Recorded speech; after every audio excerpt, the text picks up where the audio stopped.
वो मैं ये कह रहा था कि अगर आपने हमारा चैनल अभी तक सब्सक्राइब नहीं करा तो अब भी कर दो, नहीं तो बड़ा पछताओगे, बड़ा पछताओगे। Presented by N. Kumar Gupta, Mahavir Chowk,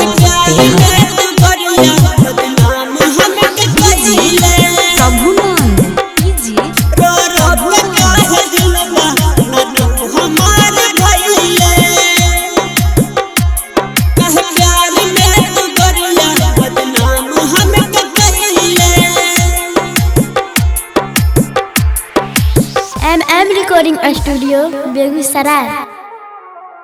कहे प्यार में तू गरिया बदनाम हमके कहिए, बदनाम हमके कहिए।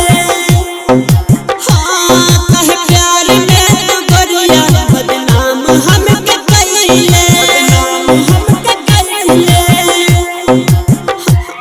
बात तू हमसे कहिले नहीं प्यार कोई भइले, बात तू हमसे कहिले नहीं प्यार कोई भइले। रो रो के काहे दिलबा ना तू हमार भइले, हमार भइले। हाँ रो रो के काहे दिलबा ना तू हमार भइले। काहे प्यार में तू गरिया बदनाम हमके कहिले, काहे प्यार में तू गरिया बदनाम हमके कहिले। रो रो के काहे दिलबा ना तू हमार भइले, काहे प्यार में तू गरिया बदनाम हमके कहिले। MM Recording Studio, Begusarai. भूलल सनम रे वादा कसम रे, पियल से दारू दर्द होता नहीं कम रे, होता नहीं कम रे। हाँ भूलल सनम रे वादा कसम रे, पियल से दारू दर्द होता नहीं कम रे। रहतानी मनवा मारी ना दे सके निगारी, रहतानी मनवा मारी ना दे सके निगारी। मालूम नाही रहे हमरा के प्यार कइले, हमरा के प्यार कइले।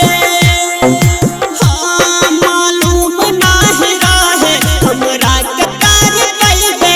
काहे प्यार में तू गरिया बदनाम हमके कइले, काहे प्यार में तू गरिया बदनाम हमके कइले। रो रो के काहे दिलबा ना तू हमार भइले,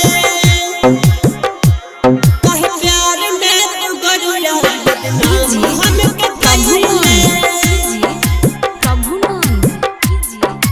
MM Recording Studio, बेगूसराय।